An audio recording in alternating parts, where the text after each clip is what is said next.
Hi everyone, आज के video में हम लोग काम करेंगे विजेट्स कंट्रोलर पे। हम लोग रीयूजेबल कंटेंट बनाए रीयूजेबल कोड डिक्लेयर करेंगे हमारे यहाँ पे, ताकि हम लोग उसको बार बार यूज़ कर सके। उसके लिए मैं विजेट्स कंट्रोलर बनाने वाला हूँ और उसको आप बाद में किसी भी पेज में इस्तेमाल कर सकते हैं। कोई भी डिफरेंट पेजेस में आप उसको इस्तेमाल कर सकते हैं। यहाँ पे इस्तेमाल कर रहे हैं डॉट नेट फ्रेमवर्क का, तो हम लोगों को कंट्रोलर बनाना पड़ेगा।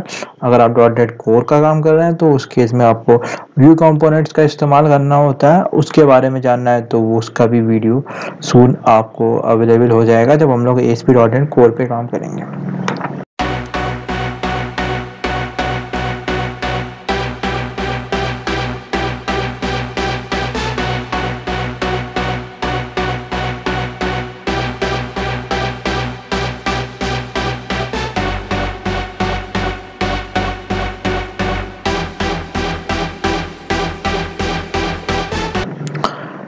पिछले वाले वीडियो में जाना था कि हम लोग कैसे होम पेज में काम करें। ये सब हार्ड कोडेड इमेजेस है सब कुछ। ये इसको भी आप डायनामिक बना सकते हैं डेटाबेस में सेव करके डाटा को। तो ये हमारा ये प्रोडक्ट्स होम पेज था। आज हम लोग कवर करने वाले हैं विजेट्स कंट्रोलर के बारे में। तो उसके लिए सबसे पहले मैं क्या करेगा, एक नया कंट्रोलर बनाते हैं। कंट्रोलर बनाने के लिए हम लोग जाते हैं यहाँ पे, और ये कंट्रोलर में बनाऊंगा अपने मेन लेआउट में, मतलब हमारा जो बाहर का है कंट्रोलर्स वाला फोल्डर, वहाँ पे एडमिन के अंदर नहीं बनाऊंगा, because this is not restricted to admin. I will be creating here. So सबसे पहले एक कंट्रोलर बनाते हैं। यहाँ पे एम्प्टी कंट्रोलर का इस्तेमाल करते हैं, और MVC कंट्रोलर का इस्तेमाल करें, API का नहीं। विजेट्स कंट्रोलर नाम का एक क्लास कंट्रोलर बना दिया। It will take some time. Products नाम का एक्शन, और फिर उसके बाद एक लेटेस्ट प्रोडक्ट्स। ठीक है, ये दो मैंने यहाँ पे पैरामीटर बना दिए। इस लेटेस्ट प्रोडक्ट ये क्या होगा, किस टाइप का होगा? I think it's will be a bool type, boolean. Use होगा कि नहीं होगा। इसके पहले एक और चीज करते हैं हम लोग, कंटेक्स्ट क्लास को डाल देते हैं यहाँ पे। उसके लिए मैं जाऊँगा कंट्रोलर में, सिंपल कंस्ट्रक्टर नहीं बनाना पड़ेगा हम लोग ASP.NET में काम कर रहे हैं और डॉट नेट फ्रेमवर्क में काम कर रहे हैं। तो यहाँ पे private read only control dot हमारे डॉट डेटा, ये मेरा कंस्ट्रक्टर बन गया। सॉरी, कंस्ट्रक्टर नहीं, रेफरेंस करने का तरीका होता है। इसके बाद कैटेगरी ID डालते हैं। इसको क्या डालेंगे, 0। इसका टाइप क्या होगा, नलेबल कर देते हैं। ध्यान से एक चीज ध्यान रखना, बहुत इंपॉर्टेंट है। When you are mentioning anything category ID equal to 0, ये आखिरी वाला पैरामीटर ही होगा, बीच में नहीं डाल सकते आप। बीच जो भी पैरामीटर होगा वो ये इक्वल टू 0 वाला, वो एक ही डाल सकते हैं, और वो सिर्फ आखिरी वाला पैरामीटर हो सकता है। ये मेरा ये बन गया। उसके आते हैं हमारे व्यू मॉडल्स क्रिएट करेंगे। यहाँ पे हैव सम व्यू मॉडल्स या हैव वन व्यू मॉडल। एक नया व्यू मॉडल क्रिएट करते हैं, इसका नाम है विजेट्स व्यू मॉडल। तो यहाँ पे विजेट्स व्यू मॉडल यहाँ से ऐसे क्रिएट करेंगे, विजेट्स व्यू मॉडल्स। ठीक है, और इसका प्रोडक्ट लिस्ट, इसमें सबसे पहले कुछ पैरामीटर्स डाल देते हैं फटाक से। एक तो लिस्ट होना चाहिए मुझे। लिस्ट किसका लिस्ट होना चाहिए? प्रोडक्ट्स ले रहे हैं तो प्रोडक्ट्स का लिस्ट होगा। ये प्रोडक्ट का नाम कुछ है ही नहीं। अरे यार, प्रोडक्ट्स है। इसको क्या डालेंगे, इसमें कुछ यहाँ पे इसको एक नाम दे देते हैं। इसको कुछ पैरामीटर डालेंगे। एक और पैरामीटर लेते हैं, बूल टाइप का लेते हैं। इस लेटेस्ट इसके साथ साथ में हम लोग क्या कर देंगे, प्रोडक्ट पिक्चर्स और पिक्चर्स को भी रेफरेंस कर देंगे हमारे पिक्चर के डेटा फाइंड करने के लिए। सो ये हमारा विजेट्स व्यू मॉडल क्रिएट हो गया है। इसके बाद हम लोग इसके रेफरेंस मारेंगे। रेफरेंस मारने के लिए सिंपल यहाँ पे पुराना तरीका है चलते आ रहा है, सिंपल सा तरीका चलते आ रहा है। यहाँ पे न्यू वाला कीवर्ड का इस्तेमाल करके सिंपल तरीका एक तरीके से हम लोग करते हैं। एसपी कोर में आपको वो करना पड़ेगा, आपको कंस्ट्रक्टर बना के उसमें रेफरेंस डालना पड़ेगा। अगर आप कहीं और बना रहे हैं व्यू मॉडल जनरली यहाँ पर बनाएंगे। सर्विसेज के लिए आपको डीबी का मतलब प्रोग्राम डॉट सी एस में आपको डालना पड़ेगा, इंजेक्ट करना पड़ेगा यूजिंग द डिपेंडेंसी इंजेक्शन। 3 तरह के होते हैं हमारे पास होते हैं। सिंगलटन होता है, एक ट्रांजिएंट होता है, और एक और होता है, I don't remember that.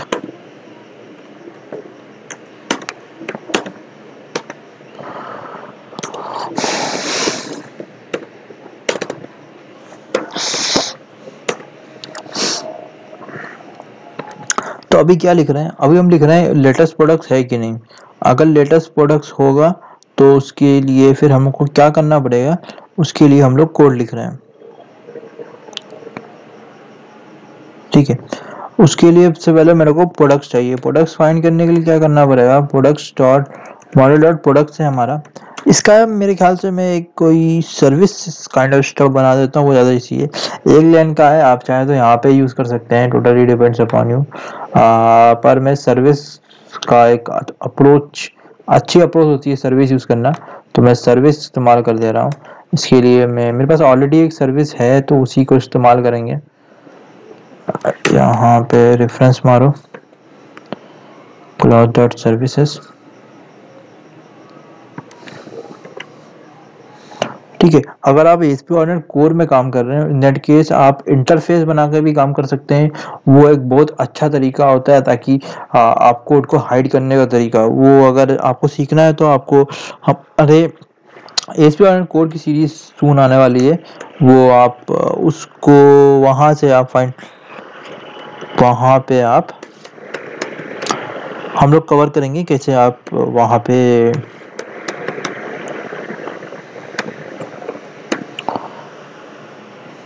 Services create कर सकते हैं, मतलब इंटरफेस क्रिएट कर सकते हैं। इंटरफेस में जाते हैं, सॉरी सर्विस में जाते हैं।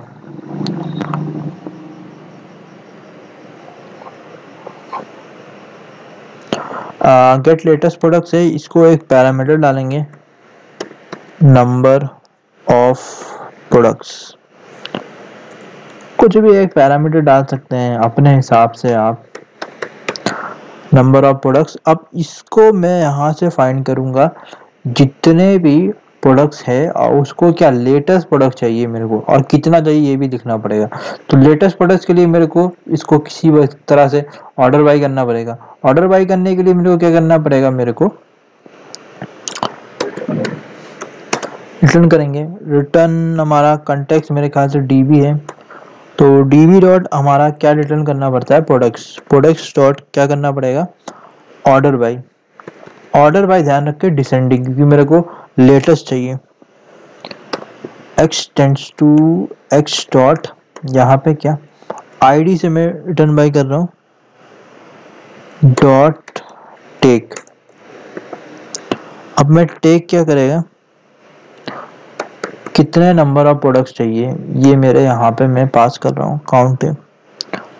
अब डॉट इंक्लूड, इंक्लूड में मेरे को क्या करना पड़ेगा, मेरे को कैटेगरी भी चाहिए, डॉट टू लिस्ट।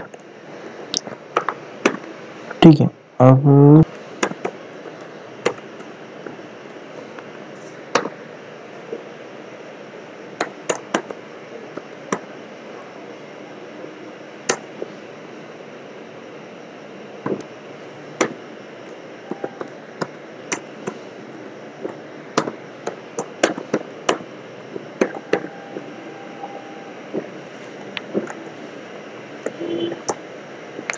मैं यहाँ पे प्रोडक्ट पिक्चर का इंक्लूड डाल दिया, I think it should work. अभी क्या कुछ गड़बड़ किया है, एक चीज मैंने गलती कर दी, यहाँ पे एसिंक इवेंट बना के मैं इसको असिंक्रोनस कंट्रोलर बनाऊंगा। असिंक्रोनस का जमाना है, एसिंक्रोनस बनाते हैं। इसको यहाँ पे रिफ्रेश कर मतलब रेफरेंस कर दे, और यहाँ पे मैं अवेट करूँगा। ये एसिंक्रोनस है नहीं, तो इसको एसिंक्रोनस बनाना पड़ेगा।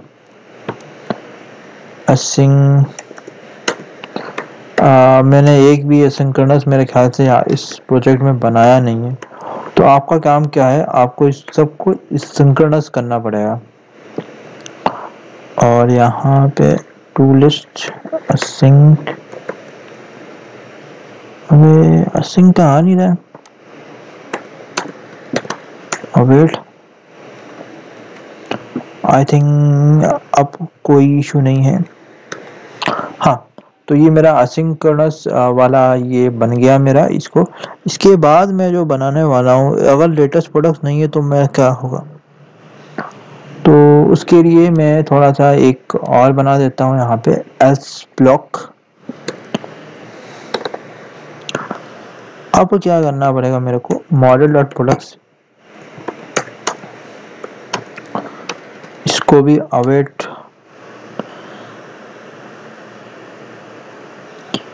एक प्रोडक्ट सर्विस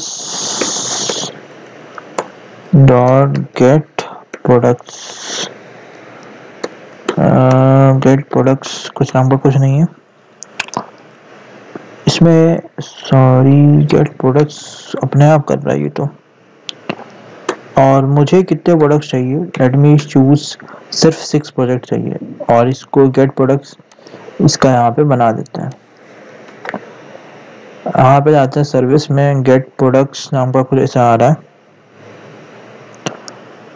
गेट प्रोडक्ट्स का भी बन गया है मेरे पास।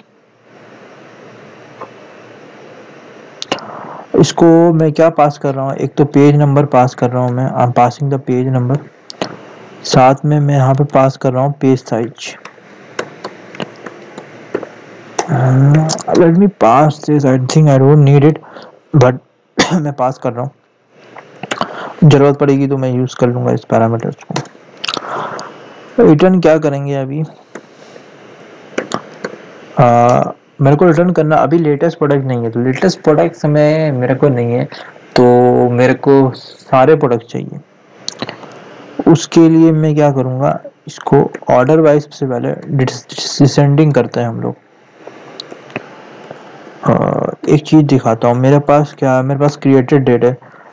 Late me go with created date this time. कुछ भी काम करेगा, क्रिएटेड डेट से भी काम करेगा, क्रिएटेड डेट सही है। स्किप क्या करना पड़ेगा मेरे को, पेज नंबर -1, एक मिनट, इनटू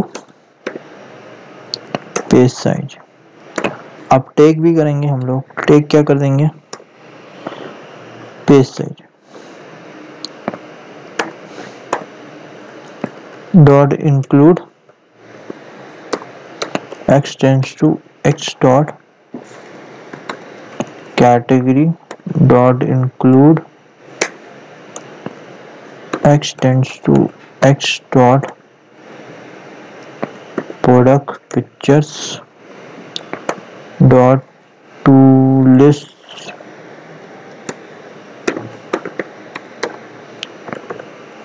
असिंक, और ये असिंक होगा,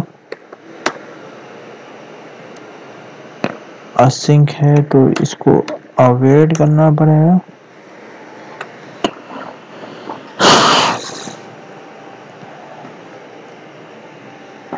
ठीक है, तो ये मेरा 2 सर्विस बन गया। इसके बाद में एक और कैटेगरी आईडी लिया है मैंने। कैटेगरी आईडी में इसलिए ले रहा हूँ ताकि मैं बाद में कहीं पे यूज करूँगा, तो on the basis of category ID also I can do something. So let's give else if इसमें ये चेक करूंगा, सबसे पहले मैं चेक करूंगा इस लेटेस्ट प्रोडक्ट है कि नहीं, and category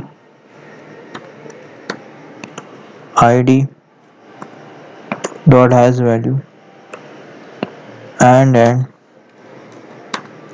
ID dot value greater than 0। ये मेरा कंडीशन है। कैटेगरी आईडी भी सेंड कर रहे हैं ना हम लोग। हाँ, तो इसके लिए मैं क्या करूँगा, एक और मैं यहाँ पे मॉडल डॉट प्रोडक्ट्स का इस्तेमाल करते हैं, products service to get products by category.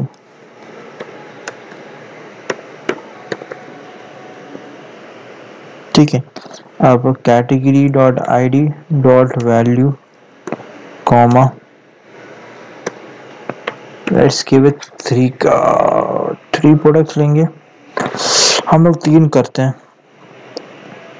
क्योंकि मेरे ख्याल से ये 3 डालना सही है, क्योंकि 3 एक रो में आ जाएगा। 3 कर देंगे और यहाँ पे कुछ ये बन गया। ठीक है, गेट प्रोडक्ट्स बाय कैटेगरी।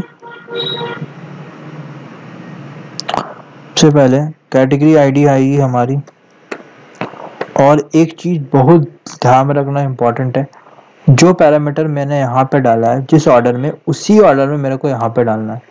गलती से अगर आपने ऑर्डर चेंज कर दिया तो आपका गड़बड़ हो जाएगा। और इसको लगे हाथ एसिंक भी कर देते हैं।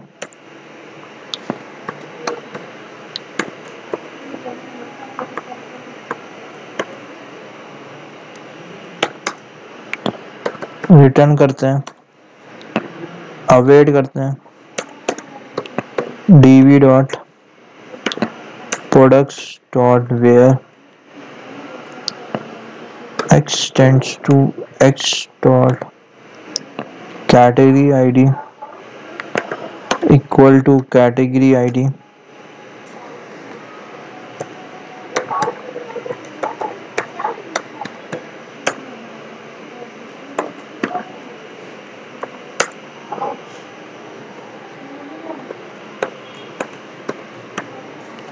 created date dot take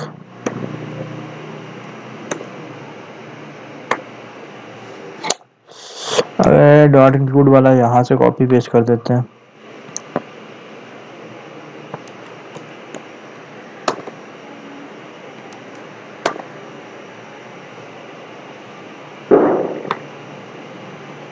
ठीक है, ये हमारा प्रोडक्ट सर्विस बन गया।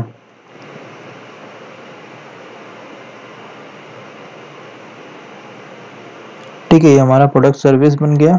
और ये हमारा, ये कुछ गड़बड़ कर रहा है, अवेट नहीं डाला है, कंट्रोल शिफ्ट भी। ये 3 मेरे सर्विस बन गए हैं। अभी हम लोग क्या करेंगे, इसके बाद मेरे ख्याल से बिल्ड सक्सीड हो गया। इसके बाद यहाँ पे एक मैं व्यू बनाऊंगा।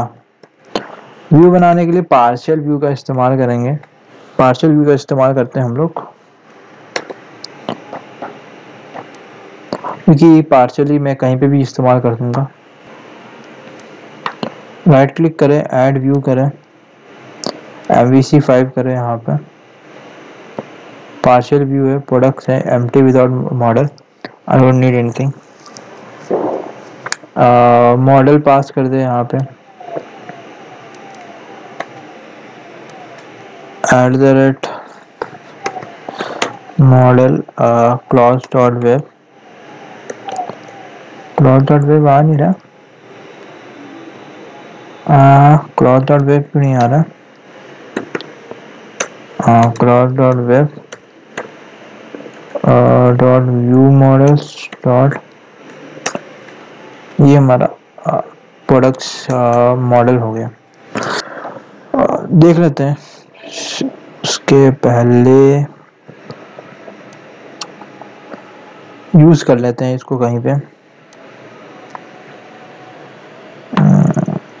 Let me use it before the after the banner, let me use it. तो @ इसको ऐसे इस्तेमाल करते हैं, HTML.render एक्शन। इसका देख सकते हैं ओवर है। अगर मैं इसको ओवरलोड देखूं यहाँ पे एक्शन नेम से पहले एक्शन नेम मांग रहा है। So our action name is double quotes के अंदर प्रोडक्ट्स। हमारा एक्शन नेम हमारा प्रोडक्ट है। साथ में हमारा जो कंट्रोलर का नाम है वो विजेट्स कंट्रोलर। और यहाँ पे मैंने एक पैरामीटर पास किया है, तो let me pass the parameter as well. I have a parameter is, let me copy the parameter is latest products, ठीक है। और ये मेरे ख्याल से फॉल्स है, पहले फॉल्स में चेक करते हैं ये कैसे आ रहा है। आइसोटोप बनाने के लिए मेरे को एक अलग से फाइल बनानी पड़ेगी, site.js जावास्क्रिप्ट फाइल। वहाँ पे मेरे को कुछ कोड लिखना पड़ेगा, तभी मेरा आइसोटोप काम करेगा। आइसोटोप तभी मेरा काम करेगा, तो उसके लिए अलग से एक फाइल बना देते हैं, site.js फाइल, जिसमें कुछ कोड में लिखूंगा आइसोटोप का। और ये कोड मैं डिस्क्रिप्शन बॉक्स में अवेलेबल कर दूंगा, ताकि आपको अगर ज़रूरत पड़े तो वो कर सकते हो। जावास्क्रिप्ट फाइल डिक्लेयर करें और एक साइट, और ये फाइल होगी हमारी जो आइसोटोप की मेन फाइल है उसके नीचे। कॉपी पेस्ट किया है, कुछ कोड कॉपी पेस्ट किया है मैंने, उसी को यही ज़रूरत पड़ेगी आपको आइसोटोप काम करने के लिए। मैंने जितने भी फाइल्स लिखा है मैंने ऊपर डाल रहा हूँ जावास्क्रिप्ट का। ये बहुत गलत तरीका है, जावास्क्रिप्ट की फाइल ऊपर नहीं डालना चाहिए, आपको जावास्क्रिप्ट की फाइल नीचे डालनी चाहिए। And using the render sections आपको उसका इस्तेमाल करके काम करना चाहिए, ताकि आपका जो साइट है वो थोड़ा लैग ना हो। और बंडलिंग और मॉडिफिकेशन का इस्तेमाल करके आपकी जो जितने भी फाइल हो जाए वो आपका स्मॉल साइज हो जाए, ताकि ज़्यादा स्पेस ना खाएगी। और मिनिफिकेशन यूज होता है हमारे जो बंडलिंग होती है वाइट स्पेस रिमूव करने के लिए। Minification, bundling and minification bundle कर देता है सब कुछ, और उसको फिर वाइट स्पेस रिमूव करके सब कुछ कंप्रेस फॉर्म में कर देता है हमारे जितने भी फाइल्स को, हमारे जावास्क्रिप्ट की फाइल्स हो गए या फिर CSS की फाइल हो गई। तो यहाँ पे मैंने कुछ कोड पेस्ट किया है और इसको फिर से सही करेंगे इसको। तो यहाँ पे मैं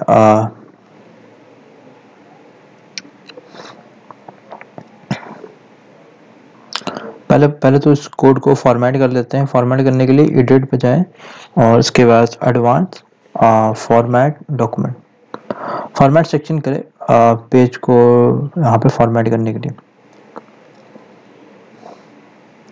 एक्स्ट्रा जितने भी कोड है उसको मैं रिमूव कर दे रहा हूँ, और बाकी सारे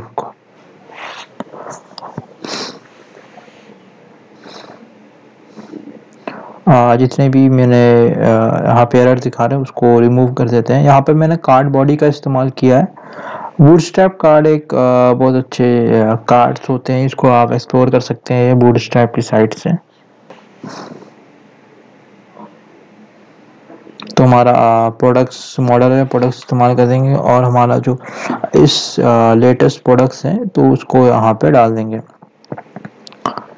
और यहाँ पे इसी तरह से हम लोग मॉडल डॉट प्रोडक्ट्स और यहाँ पे सेलेक्ट कर रहे हैं हमारे जितने भी कैटेगरी है, और उसको टू लिस्ट करके डिस्टिंक्ट बना रहे हैं इसको हम लोग। और यहाँ पे भी प्रोडक्ट्स ले लेंगे, फॉरी जितने भी सारे प्रोडक्ट्स हैं वो आ जाएगा यहाँ पे। और इमेज URL को मेरे हम लोगों के पास अलग डिफरेंट टेबल में है, तो उसको हम लोगों को रेफरेंस करना पड़ेगा। उसके इस्तेमाल कैसे करते हैं, उसके लिए मैंने एक बाद इमेज URL नाम का बनाया, इसको मैं फाइंड कर रहा हूँ। नल और एम्प्टी तो नहीं है, नल और एम्प्टी होगा तो ये डिफ़ॉल्ट इमेज URL आ जाएगा, नहीं तो फिर हम यहाँ पे अपना इमेज URL फाइंड करेंगे, प्रोडक्ट पिक्चर्स डॉट फर्स्ट और default dot picture dot URL।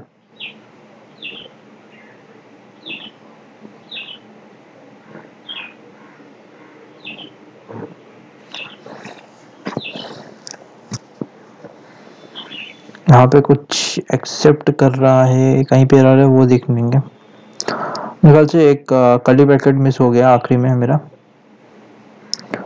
वो डाल देंगे हम लोग।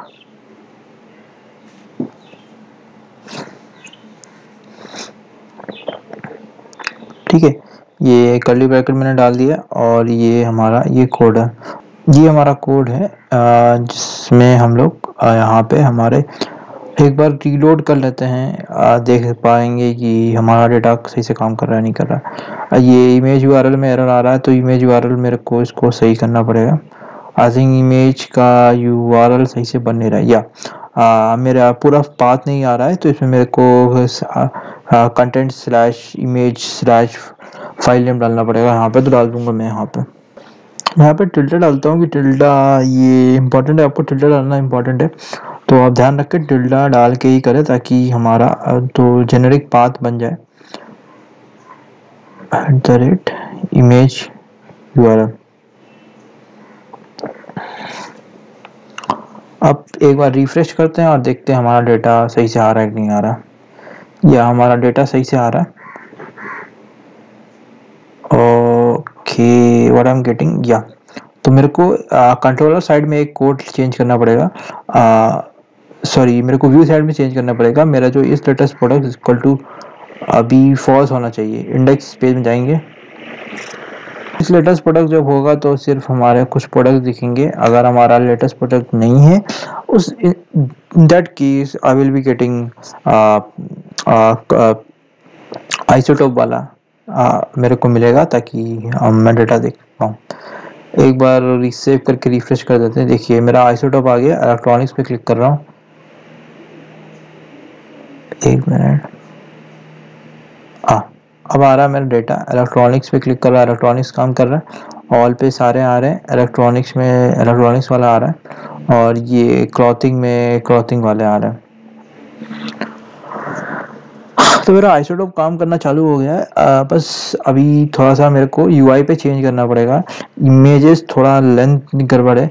मैं रिकमेंड करूँगा आप सर्वर साइड का कोड लिखें ताकि जब आप इमेज सेव कर रहे हैं उस दैट केस हमारा एक डिफ़ॉल्ट अच्छा सा रेजोल्यूशन बन के आए, प्रॉपर रेजोल्यूशन में सब क्योंकि अभी ऊपर नीचे है। तो इसको मैं मॉडिफाई कर सकता हूँ CSS के through for the time being, but मैं रिकमेंड करूँगा या तो आप डाउनलोड करें इसी तरह से, और या फिर आप जब इमेज अपलोड कर रहे हैं वहाँ पे एक कोड लिखें कि प्रॉपर इमेज में आए। अभी के लिए मैं इसी को ऊपर वाला जो रेजोल्यूशन है उसी को कॉपी पेस्ट कर देता हूँ, पर ये सही तरीका नहीं है। आपको सही तरीका वही है कि आप सर्वर साइड का कोड लिखें। उसका भी वीडियो सून मैं बना दूंगा, उसका वीडियो भी आ जाएगा सून, ताकि आप कैसे सर्वर साइड का कोड से आप इमेज की साइज चेंज कर सकें। तो यहाँ पे हम लोग ASP.NET फ्रेमवर्क का इस्तेमाल कर रहे हैं, MVC.NET फ्रेमवर्क का। अगर आप चाहे .NET कोर का भी सीरीज कुछ आ जाएगा, उस केस में हम लोग कवर करेंगे .NET कोर में कैसे काम करते हैं। अभी के लिए हम लोगों का जो वेब API का सीरीज चल रहा है ASP.NET कोर 6.0, तो वो आप फॉलो कर सकते हैं। बुक स्टोर एप्लीकेशन, वहाँ पे अभी सर्वर साइड कोड बना रहा हूँ। उसके बाद जब हम लोग फ्रंट एंड एप्लीकेशन का इस्तेमाल करके उस APIs को कंज्यूम भी करेंगे, तो उसके लिए डिस्क्रिप्शन प्लेलिस्ट में डिस्क्रिप्शन बॉक्स में आपको प्लेलिस्ट मिल जाएगा, आप जाएंगे चैनल पे और उसको व्यू करके देख सकते हैं सारे।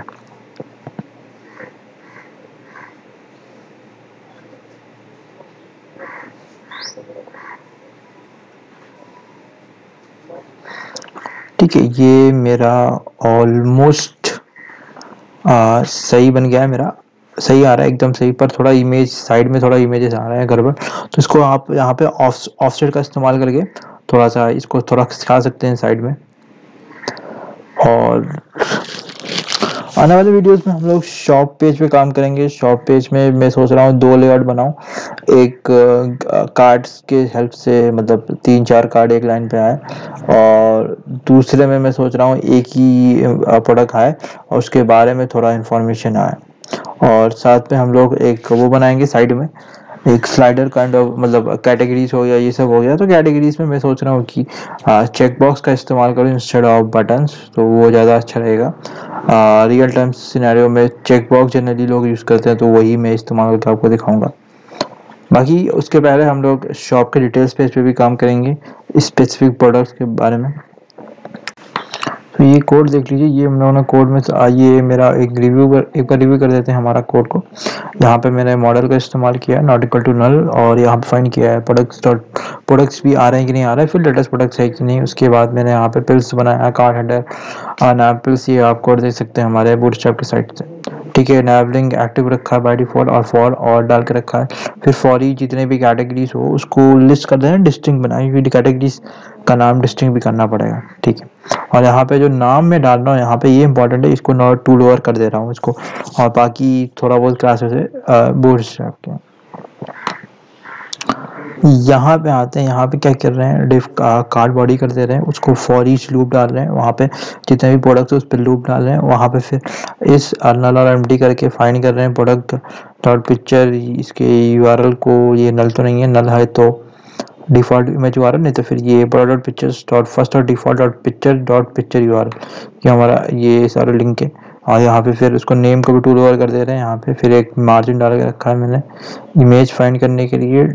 ये यहाँ पे होम के कुछ डिटेल्स प्रोडक्ट में अभी ये बनाया नहीं, ये बन जाएगा जब बनाएंगे हम लोग शॉप के स्पेसिफिक प्रोडक्ट के डिटेल्स के बारे में जानने के लिए, उसके लिए हम लोग ये बनाएंगे बाद में, ये ये व्यू बनाएंगे हम लोग। और ये समरी फाइंड करने के लिए डिस्काउंट नहीं डालना है, आप चाहे तो डिस्काउंट भी डाल सकते हैं। यहाँ पे थोड़ा सा ऐड टू कार्ड है, इसको मैं दिखा देता हूँ कैसे दिख रहा है हमारा। जी हमारा यूआई पे दिख रहा है, इलेक्ट्रॉनिक्स पे क्लिक कर रहा हूँ, फॉर ऑल पे ये आ रहा है, इलेक्ट्रॉनिक्स पे क्लिक कर रहा हूँ ये आएगा, फॉर क्लॉथिंग में क्लिक कर रहा हूँ, क्लॉथिंग के सारे आ जाएंगे।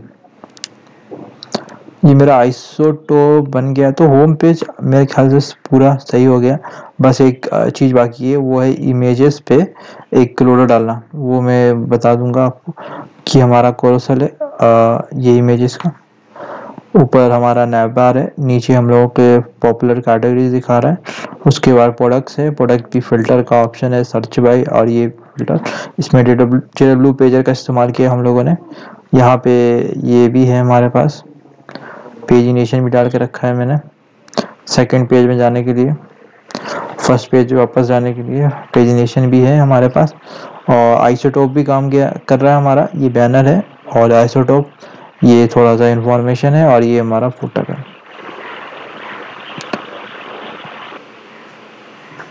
तो इस वीडियो में इतना ही था। आने वाले वीडियो में हम लोग शॉप पेज पे काम करेंगे और शॉप पेज के प्रोडक्ट डिटेल्स पेज पे काम करेंगे, फिर शॉप के पूरा लेआउट पे दिखाएंगे आपको कैसे शॉप में काम करते हैं। और उसके बाद और भी चीज़ें, या कमेंट्स के बारे में काम नहीं किया, कमेंट्स भी बाकी है, बहुत कुछ बाकी है हमारे इस प्रोजेक्ट में।